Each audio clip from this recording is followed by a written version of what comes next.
Great. Well, welcome everyone. Emily and I will be sharing some information about the Great Waters region of New Jersey. I'm the Director of Policy and Grants at the Musconetcong Watershed Association. And Emily, do you want to introduce yourself? Sure. Hi, everyone. My name is Emily Baldauf. I'm the Mid-Atlantic organizer for Trout Unlimited. And our moderator for this session is Karen Dorfer. Do you want to introduce yourself, Karen? Hi guys, I am Karen Dorfer. I am the communications coordinator for the Musconetcong Watershed Association. Great. Well, thank you. And we're glad you're all here today. So I want to talk about the Great Waters region. How did we come up with this? What is the region, and what's the project behind this too? Well, the idea about Great Waters came about because we're looking at the rivers in Northwest New Jersey and thinking about how we could better protect them and make sure that we're able to use their recreational resources now and for generations to come. So a partnership formed with many different organizations, Musconetcong Watershed Association and Trout Unlimited being two of them. We're focused on Northwest New Jersey, but we're also working with regional and statewide organizations like the Watershed Institute, the Association of New Jersey Environmental Commissions, the Highlands Coalition, and the Delaware River Greenway Partnership. And what we call the Great Waters it actually comes from this interesting definition from the EPA about what exceptional waters are. And we're hoping that the state would give more acknowledgement about these recreational waters and how significant they are. And we thought exceptional was just too wordy, and we think they're great. And you'll see that many of these waters are very popular fishing waters. Many of them are our state's home habitat for native brook trout. There are also places where people go boating and hunting, hiking, and enjoy the natural scenery as well as the agricultural and historic scenery too. And it's a number of rivers in Northwest New Jersey: the Delaware, the Musconetcong, the Flatbrook, Lopatcong Creek, Paulinskill, Pequest, and Powhatan. So just to get people thinking about, well, what are some of those recreational opportunities? I'm going to go through some of our favorite sites. People love to go to Point Mountain in Hunterdon County on the Musconetcong River. It has great agricultural and scenic views that are a good example of what the region has to offer as a whole. For example, here you can see 4 mountain ridges from here, a number of farms, and some parts of historic area in Anderson. The Roaring Rock Park in Powhatan Creek is a great example of one of those perennial tributaries that comes off the sides of the mountain and is a birthplace and breeding ground for native brook trout. That's in Washington Township, New Jersey, in Warren County. Another example, we have a number of trails that follow old transportation corridors, whether it's the Paulinskill Valley Trail or the example here is the Morris Canal Greenway Trail, which has some trail segments, but also some pocket parks like this one along Lopatcong Creek. There's a variety of different trails, the Highlands Trail, that can be experienced in the region. And we have a number of wildlife management areas throughout the area. These provide access for hunting as well as fishing and for other activities, wildlife viewing, horse riding, and there are least developed public areas. This is an example from the Pequest Wildlife Management Area, which is where one of the state's trout hatcheries is located, as well as the Pequest River. There's a number of old rail trails there in addition to the hunting areas. And it's about 5,000 contiguous acres. So there's large swaths of public land throughout the region. Another example, people love to live along the rivers here. This is a home across the river from Riverfront Park in Hackettstown. You can see the river tubes there. It's a very popular activity.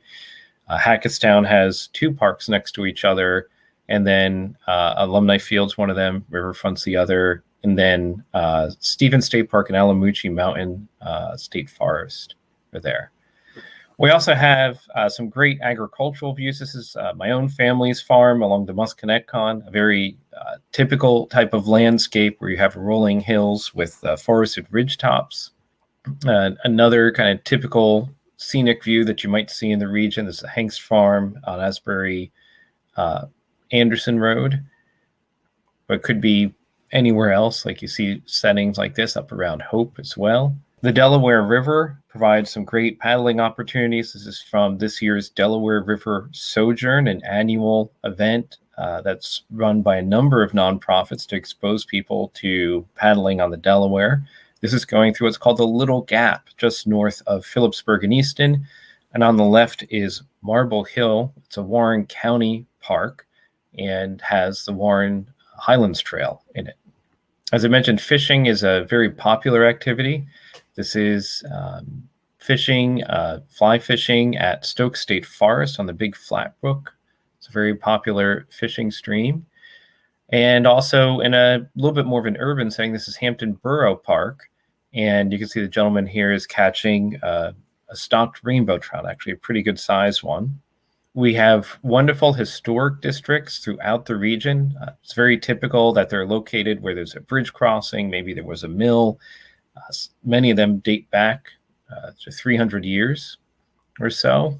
And people come out to this area looking to a place to paddle, go outside, visit historic districts like this coffee shop in the Asbury Historic District, and patronize the local businesses. So recreational activities are very much tied into the region's economy. Same thing goes for Hopatcong State Park. There's a number of public swimming areas on our lakes. The rivers aren't really set up for swimming, but here you have a lifeguarded area. You also have a playground, and there's a picnic area there.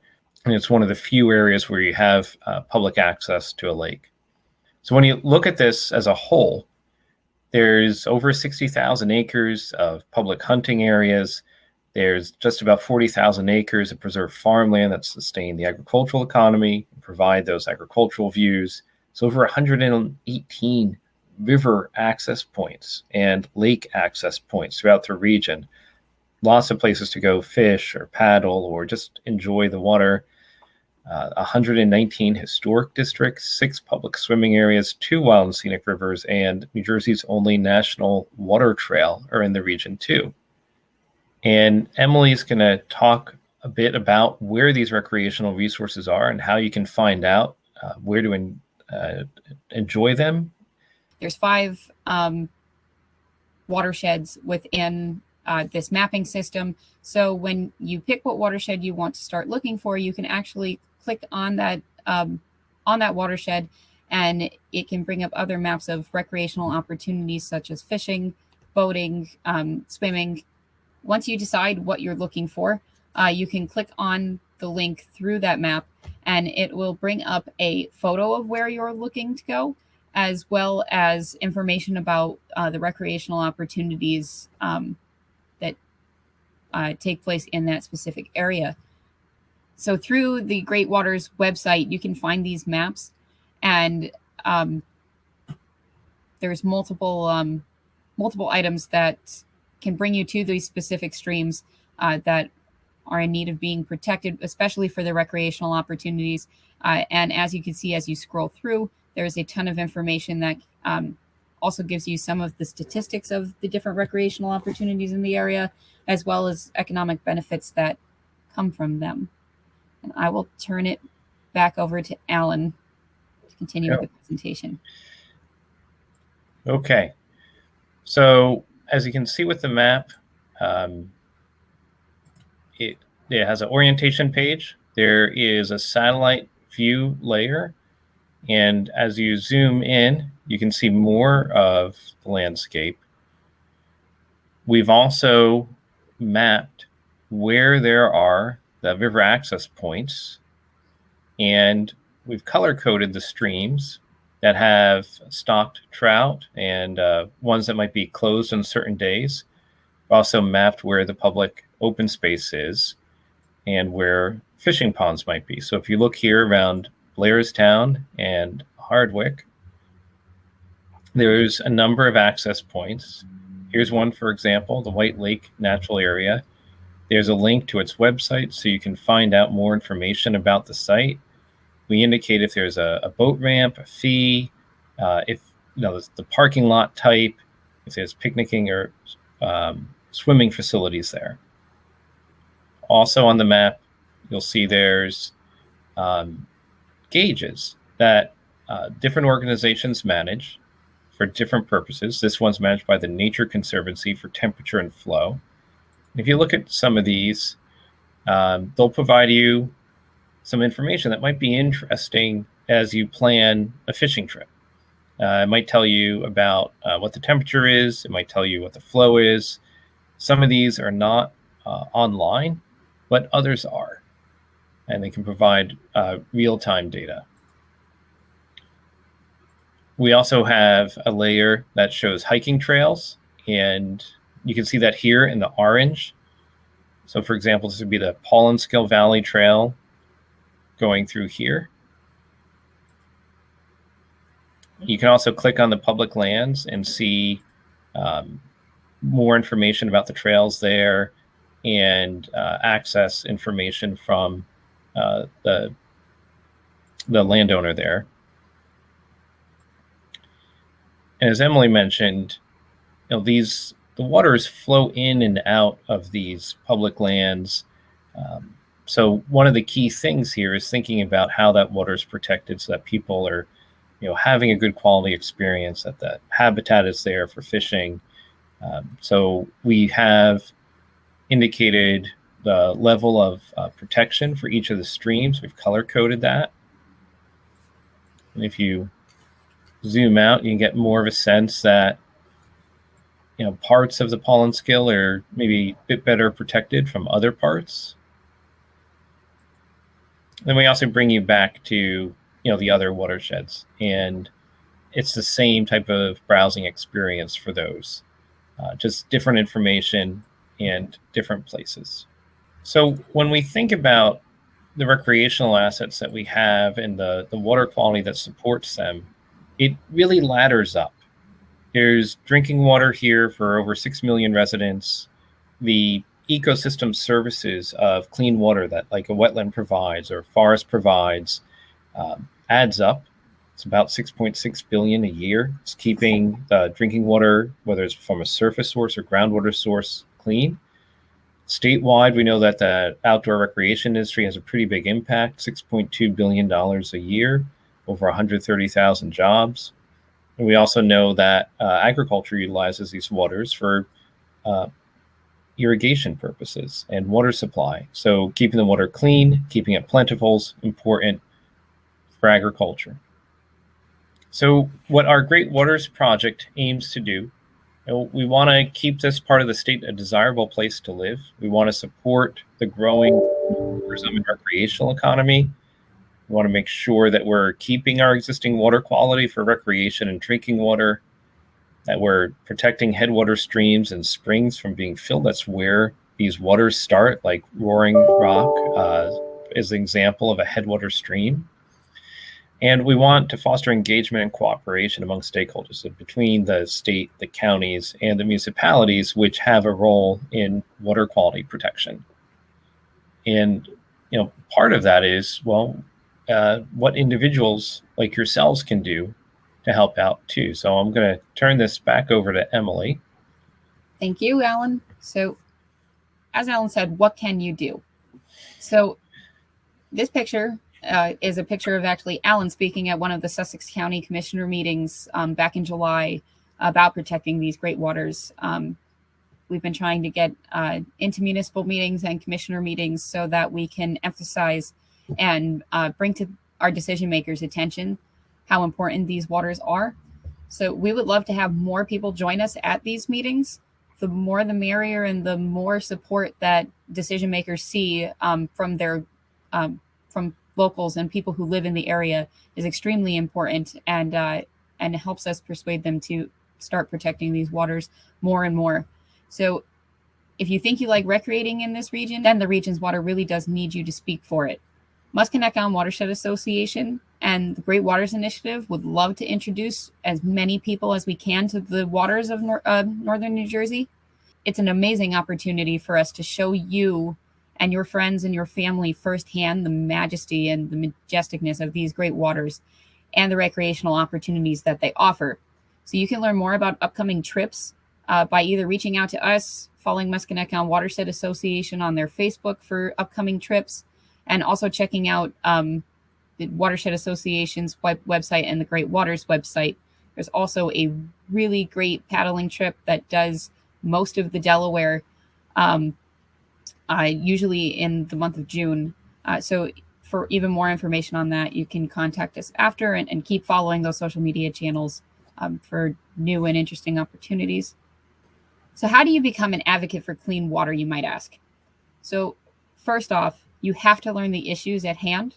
And that's one of the things that Great Waters Initiative is really striving for.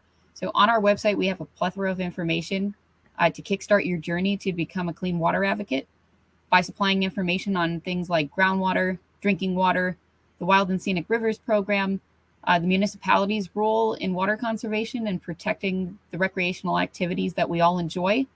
But it doesn't just end there. Sharing your water story is one of the most influential tools you can use to advocate for anything and everything that you care about. So personal stories that illustrate why you care about these waters and why others should as well is what a water story is.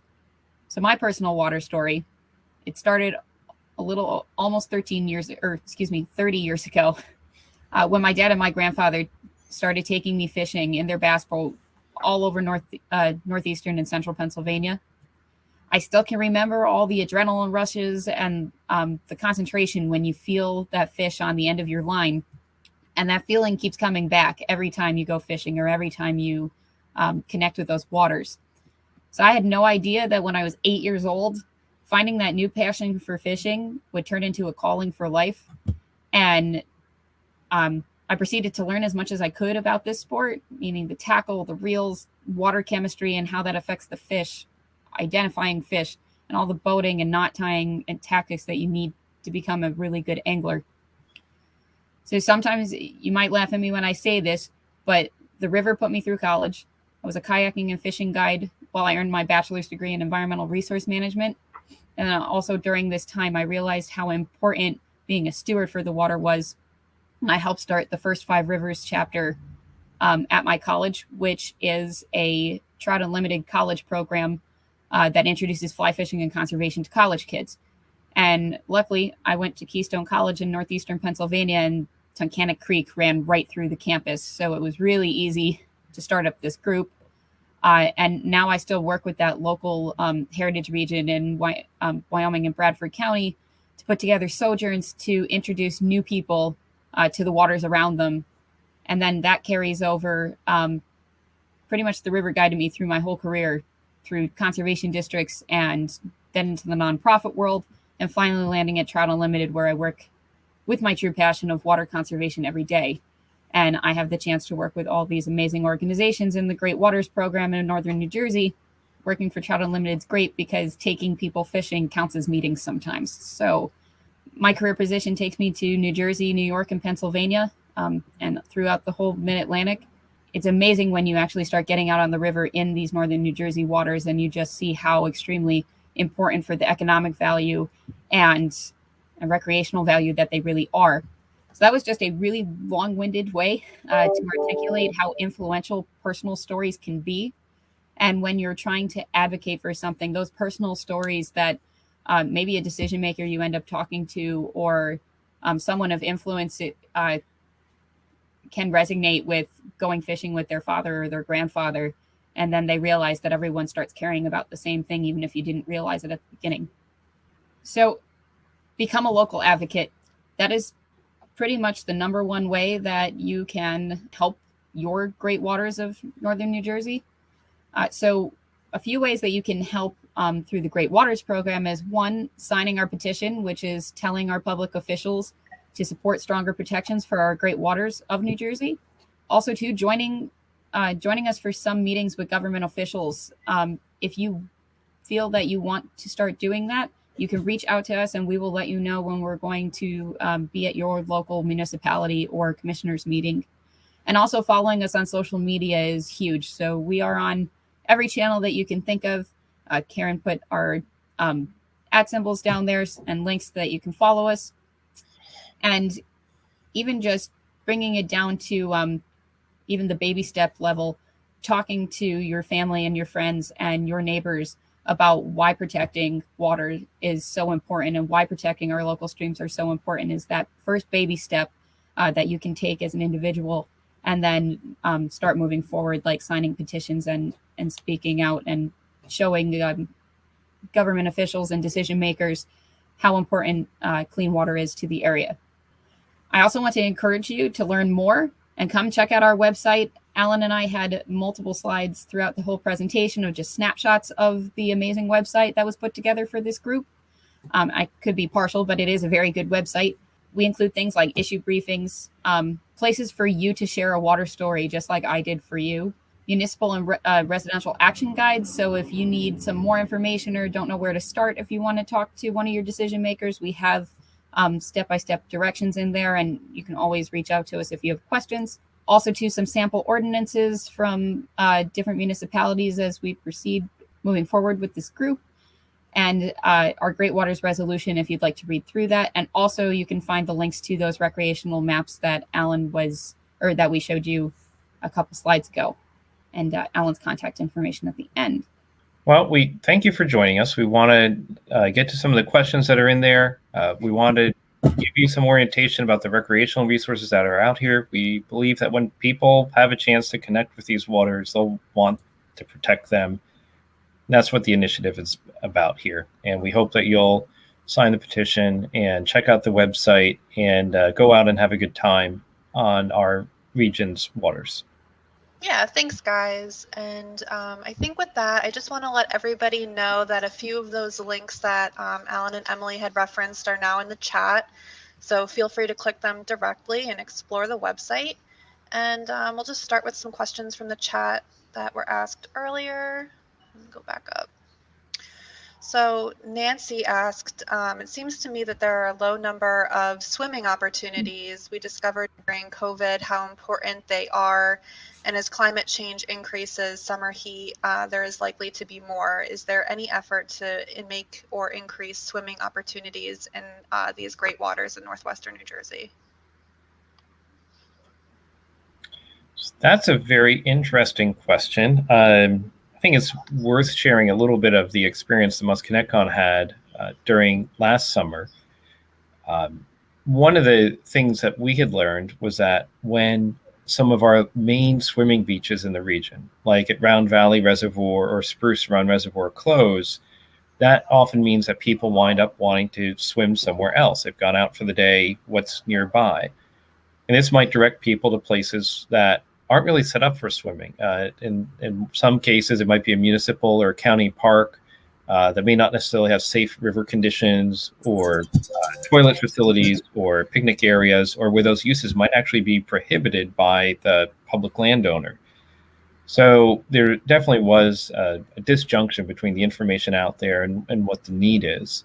And part of this was because the water quality on our surface waters, our impounded reservoirs, our lakes, had declined, in part because it had become hot, and there were things like bacteria and algae blooms that affected people's ability to recreate there. So, clean water is important to make sure that there are those water recreation opportunities available at our existing swimming areas, which are mostly at lakes and reservoirs where there are lifeguards and facilities for that. River swimming areas are a little bit more difficult. Sometimes there aren't prohibitions, sometimes there are, and there's not necessarily information about what hazards or safety issues there might be for swimming in that water. Our water often looks clean, but there might be bacterial contamination that you can't see that, if ingested, could make someone sick. And that's one of the areas where we see the need for more attention from the state to ensure that we're addressing some of those pollution sources and restoring water quality, and also just making sure that when a permit's made at the state level or the local level, that we're not adding to an existing problem. So There's not an immediate answer to that, Nancy, but I hope that addresses what some of the issues are. Emily or Karen, do you want to add more to that? Or should we take the next question?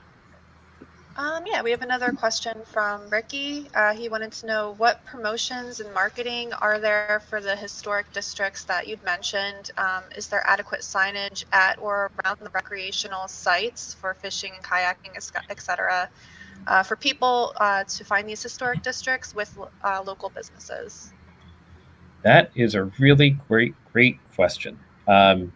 I can tell you from my own personal experience, I love to go to places where there's an informational sign that tells me about this place's history and maybe a map that shows me where to go, or that there is a map that helps me plan out my trip. And our region doesn't have quite that much right now. Most of our counties don't have tourism promotion bureaus. We don't have regional maps. A lot of these access points have different owners, whether it's the county, the state park, state wildlife management area. They're not always signed. So we tried to do what we could to improve the situation.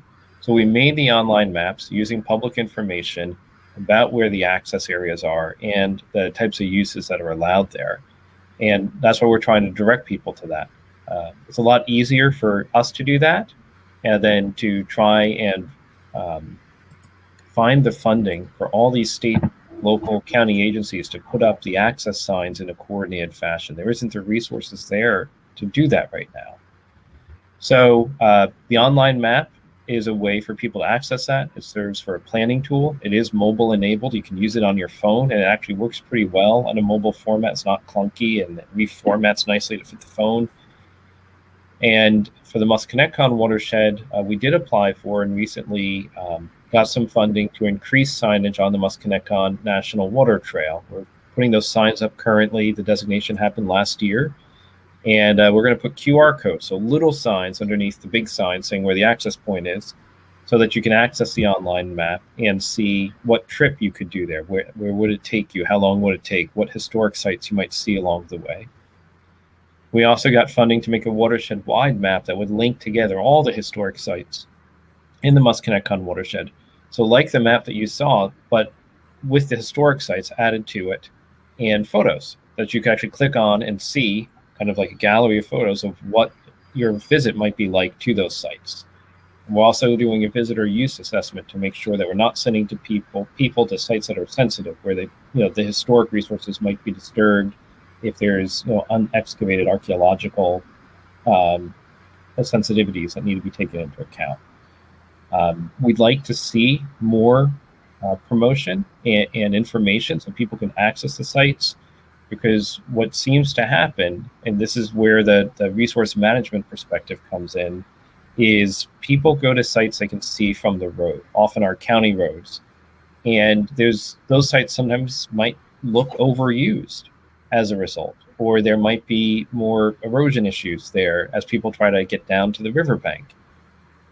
There's other sites that go almost completely unused, that are overgrown, that the vegetation might grow in the summer.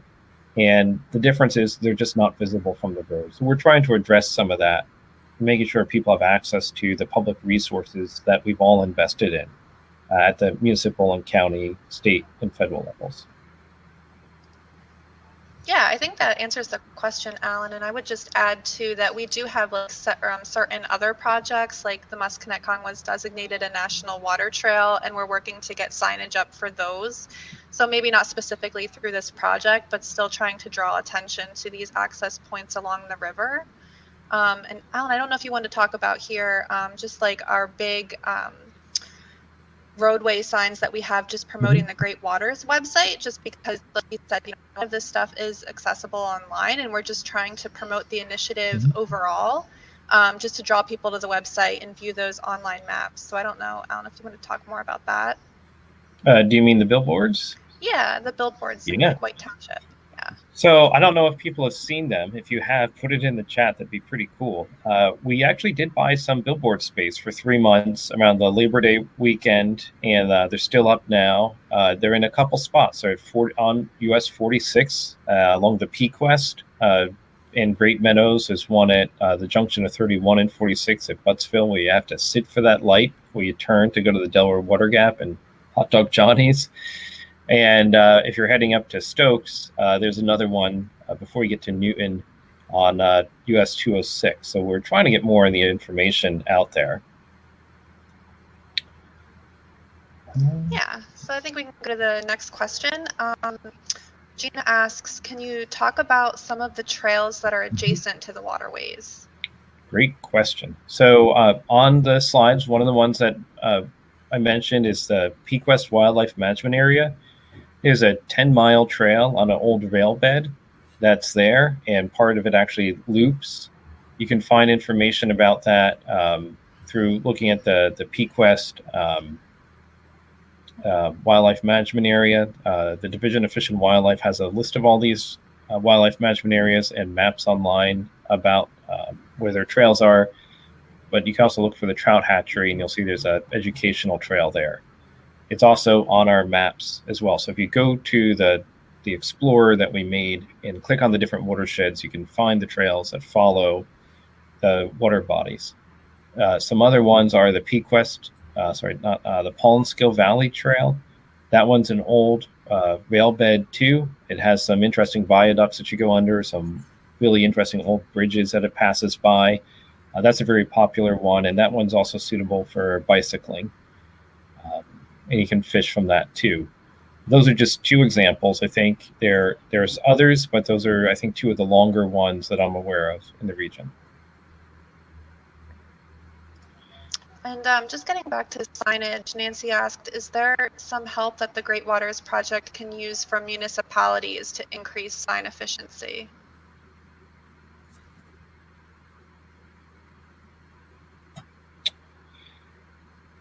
So that's an interesting question. It's not really a part of what the initiative is. We're trying to do what we can that's online, and that we have access to because the information is public.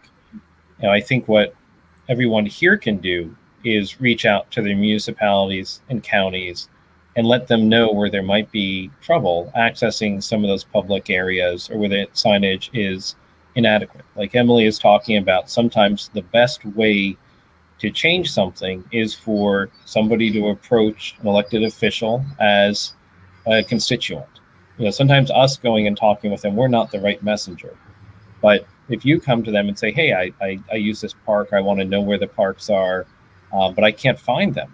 What are you guys doing about signs? We paid for these out of our open space tax, and we'd like to make sure we can use them. How do we do that better? I think asking that question to elected officials would really help motivate them to address the signage issues. Yeah, and I think this question that Bill asks is kind of interesting, just considering the COVID situation and the overcrowding at our parks. He asks, are there enough parking spaces throughout the region to accommodate increased visitor usage? And can our river accommodate these during crowded times? Right. So one of the things that we did, at least I did during the summer last year, was we had heard that one of the river access points had gotten very busy, and there was a lot of chat on that on social media. Another river access point that was actually privately owned, there was a trespass issue. So I decided to go out and look and see what was going on. And through that, I learned the Musconetcong watershed had 60 public access points and a 46-mile watershed. That's a lot. And some of them clearly had, some higher use than others did. But I'd say somewhere around a third to half were barely used, even on weekends. So what we saw in this is that people didn't necessarily have the information available to know where to go. They were going to the places that were easily seen or well known, and there was not an opportunity to spread out. So what we're trying is, if we put the information out there, will people spread out? And it seems like we have enough capacity, but maybe not at a specific place at a specific time. But there's probably enough access to the river overall to meet whatever demand there is currently. So we think it's an information problem, at least right now. And we'll learn. You know, it's an iterative process. You try something, you see what happens. If that doesn't change it, you try something else. But as we mentioned, there's no single public landowner in this region. You know, the National Park Service has part of the, you know, the part of the land. The State Park Service does. The Division of Fish and Wildlife has the wildlife management agencies. There's 4 counties, and there's 50 municipalities, and each of them has public land. So trying to address things in a coordinated fashion is, you know, one of the challenges, and something that we're hoping that folks will work together more to try and manage these resources more effectively. Yeah, Emily, I don't know if you have anything to add. One of our great waters, the Delaware River, actually runs through New Jersey and Pennsylvania. Just from Pennsylvania's point of view, do you know how they would address the overcrowding issues, or if there is more availability for parking and people to access the river? So it is recognized that it is an issue at the moment, and I know DCNR and National Park Service are both trying to figure out how to address that yet. I don't believe, to my knowledge, they haven't come up with a solution, unfortunately, yet. One thing that they have been working on is some signage and some education about litter control. So that's one of our big thing with overcrowding. We want people to use the resources, but picking up after themselves hasn't exactly been the best thing during COVID. As for the parking issue, I know that DCNR and the National Park Service are working with municipalities to try and alleviate the issue of people parking on the side of the road on very narrow roads. So, I mean, we are seeing a very beautiful thing where municipalities and state agencies and federal agencies are trying to work together to figure out a solution for this issue. Yeah, I think it's interesting. Hopefully, you know, in the future we can better address those issues as more people are kind of having more staycations and not really trying out areas. But I guess with that, we have about 5 minutes left. So I don't know if anybody else had any more questions they wanted to enter in the chat. Otherwise, I think we can give everyone 5 minutes back in our day to visit the expo or networking group. So. All right. Well, seeing nothing, I just want to thank Alan and Emily again. Just if anybody has any questions, Alan's email was there. You can reach out to Alan at Musconetcong.org, Karen at Musconetcong.org, or Emily. Emily at tu.org. But I'm sure it's something similar, and we can definitely get you that information. So thanks, everybody. Mm-hmm. Great. Well, thank you, everyone. We're glad to have you, and enjoy the rest of the conference.